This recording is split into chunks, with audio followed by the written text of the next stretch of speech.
Hey everyone, and welcome to today's video. So today I'm going to take us through each of the guitars I currently have here in the studio. I did film a guitar collection as part of last year's home studio tour. Whilst the home studio itself hasn't changed much since that video, there has been a number of guitar changes since then. So I figured I'd take us through each one. I'll go through the hows, the whys and the sounds of each model I've got here. So I figured we would start with the guitar that I've used the most and was up until recently my number one instrument. This guitar has been with me on hundreds of live performances. I've used it on stage at the Royal Albert Hall and on almost every recording session I've worked on. This is my PRS Custom 22. So as I say, for a long time this was my number one guitar, and I'll explain how that's changed in recent years when we see some of the other guitars.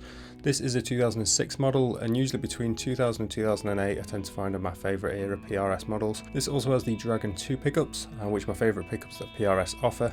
As you can see, plenty of battle scars and dings and knocks from all its use over the years.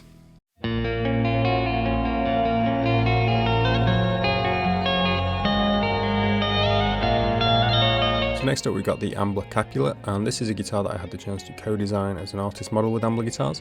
So Ambler are a boutique guitar company here in the UK, and this was also the guitar that I used to record and film the music video for The Light. So this has the Suhr Modern Fat Cat P90s in it. So I like to use P90s when I'm double tracking. Sometimes I'll offset them on the other side of the mix against either single coils or humbuckers. But also sometimes if I've got single coils on both sides of the mix, I'll put P90s down the middle to thicken them up. Conversely, I'll do the same. If I've got two humbuckers, I might put P90s down the middle to add clarity to whatever part it is that I'm tracking.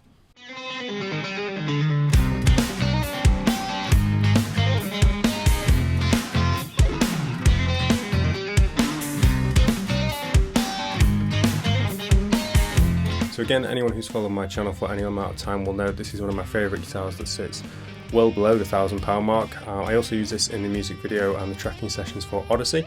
It's got a set of Suhr Modern vintage Cyclone pickups in there, so these are Filtertrons, and I'll use these in a similar capacity to the P90s which I've got in the Ambler to offset against single coils and humbuckers when tracking. It's also my most modern feeling guitar. It's got the flattest radius, thinnest neck, and probably most ergonomic in terms of like fret access and cutaways, that kind of thing.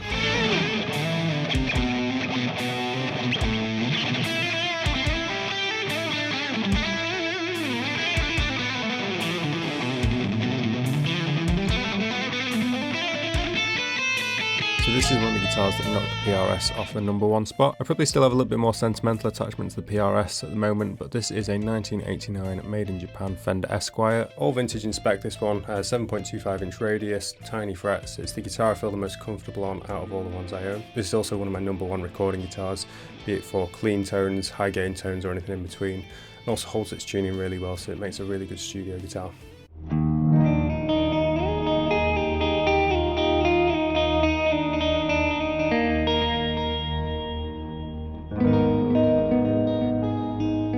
So I bought this for times when I need a Telecaster that also has a neck pickup tone. LSL are a California-based custom shop, and this one features a roasted swamp ash body and a really kind of strongly figured flame maple neck.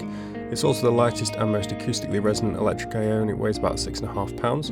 Slightly more modern feeling than the Esquire. This has got a 9.5 inch radius and narrow tall frets. This one also features a House of Tone Filtertron in the neck position, although the plan down the line is to swap this out for a Strat neck pickup of some kind.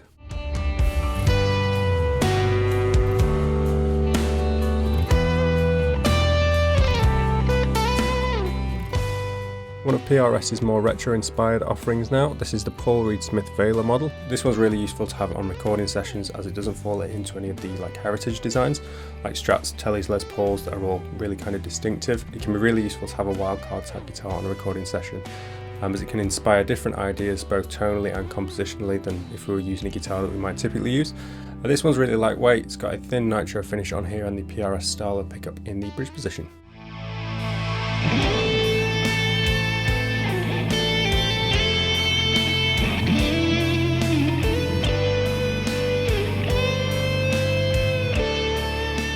So next up we've got a Trussart Steel-o-matic. Oftentimes Trussarts feature a steel body, however this one's got an older body and it's just got the engraved steel guard. I first saw Trussarts being played by Richard Fortus on stage about 10 years ago when he was touring with Guns N' Roses. This one is largely based on a 62 Stratocaster. There's a few more modern appointments on there. It's got a slightly more modern feeling radius at 9.5 inches. It's got arcane pickups in it, and if I'm being completely honest, it's probably not actually seen as much use as it should do for a guitar this nice. largely thanks to another Strat which we'll see in a second. I'll probably find myself letting this one go down the line if I'm being honest, probably in favour of something else with 6 strings, no doubt.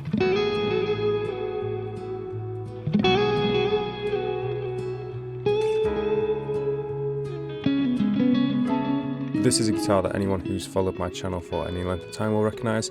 This is also a guitar which, along with the Esquire, competes for top position, mainly based on which one I happened to be playing at the time. So this was another one that featured heavily on the tracking sessions for the new album.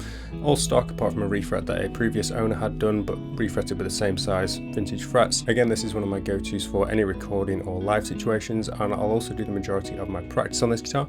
It's also one of the ones that I have the strongest sentimental attachment to.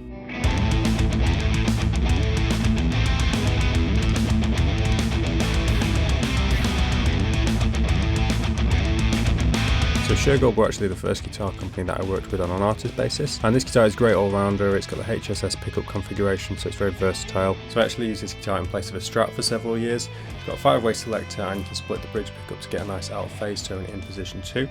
Nowadays I tend to use it for more heavy stuff, so anything that's got high gain. That trembucker handles it really well. It maintains its clarity when driven. It's got an all rosewood neck, Tele style bridge, and locking tuners to make string changes nice and easy on this one. So that's the current guitar collection for the start of 2023. As ever, any questions, do drop them in the comment section, and if you're interested in seeing how things have changed since last year, what's come in, what's gone, that kind of thing, or how I got the home studio set up, I'll leave a link to last year's home studio tour and guitar collection around here.